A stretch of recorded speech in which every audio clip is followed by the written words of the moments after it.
Good morning morning সবাইকে, আশাকর্মীদের তরফ থেকে মর্নিং সবাইকে। এটা কথা বলতে এলাম। বিগত আমরা জবে থেকে আন্দোলন করেছি, বিগত অনেক দিন ধরেই আন্দোলনটা আমাদের চললো।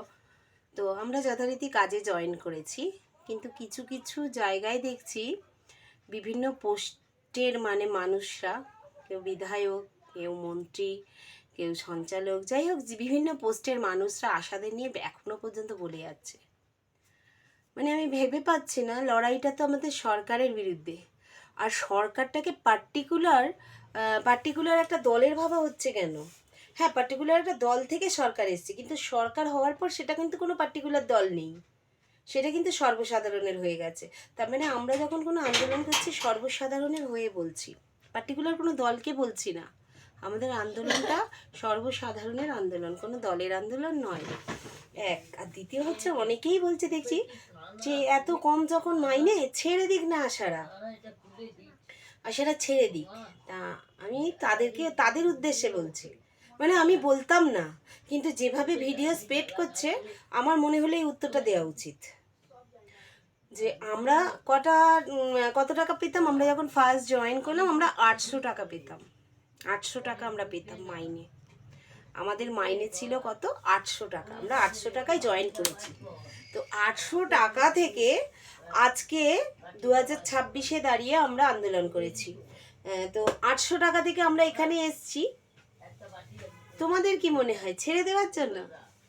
লড়াইটা যে করেছি আমরা, 800 টাকা থেকে এখানে এসছি, বিগত দীর্ঘদিন ধরে লড়াই করে করে এসছি। তো এই লড়াইটা কিসের জন্য করেছি? ছেড়ে দেওয়ার জন্য না গো, তোমাদের ধারণাটাই ভুল। আমরা ছেড়ে দেওয়ার জন্য এখানে আসিনি। 800 টাকা থেকে ট্রাগল করে আমরা এখানে এসেছি, আমরা অনেক পরিশ্রম করেছি, করে এখানে এসেছি, এবং বিগত আমরা এখনও পরিশ্রম করি আমরা, কারণ পরিশ্রম করবার জন্যই আমরা আশায় এসেছি। সাধারণ মানুষের কাছে এসেছি, সাধারণ মানুষ আমাদের প্রচণ্ড ভালোবাসে। এই যে যারা পোস্টে, এই বিধায়ক, বিভিন্ন রকম নেতা মন্ত্রীরা পোস্টে বলছো না, বিভিন্ন রকম জায়গায় বলছো যে ছেড়ে দিক আশারা, সেই বাড়ির তুমি তোমার নিজের বাড়ির লোককে জিজ্ঞেস করো আশারা তোমার বাড়ির লোকের কি করে। তুমি হয়তো বলছো তুমি জানো না, তোমার বাড়ির লোককে জিজ্ঞেস করো, তারা বলবে যে আশারা তাদের কি উপকার করে। যদি বলে মাইনে, ওরকম মাইনে তো নেতা মন্ত্রীরাও পাচ্ছে, পাড়ার নেতারাও পাচ্ছে, অতটা করে না।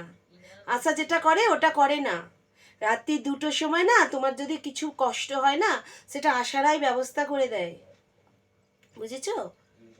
একটু বলবার সময় ভাবো। লড়াইটা করে যখন এখানে এসছি, একদম ভুলে যেও না আমরা ছেড়ে দেবার জন্য আসিনি। আর তোমরা বলছো কেন বলো তো? কি তোমাদের বাড়ির মেয়ে বউকে তৈরি করে ফেলেছো? আশারা ছেড়ে দিলেই ওই পোস্টটাই ঢুকিয়ে দেবে?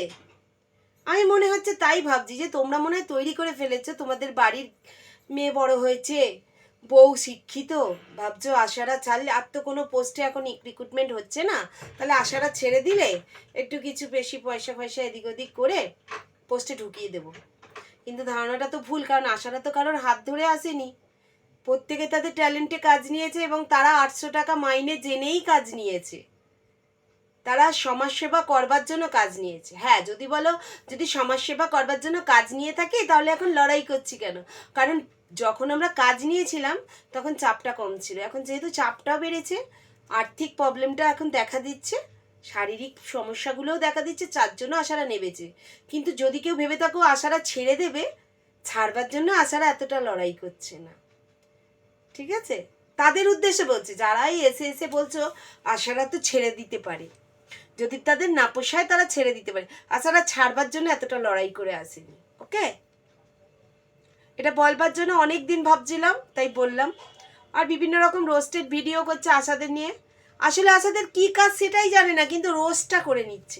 আমার বন্ধুরা অনেকেই এই রোস্টের উত্তর দিয়েছে, আমি মুখ নাড়াতে চাই না, খালি আমি এইটা বলতে চাই, যারা এই বলছো না আশারা কেন লড়াই করছে, মাইনে না পোষালে ছেড়ে দিক, তাদের কাছেই দুটো কথা।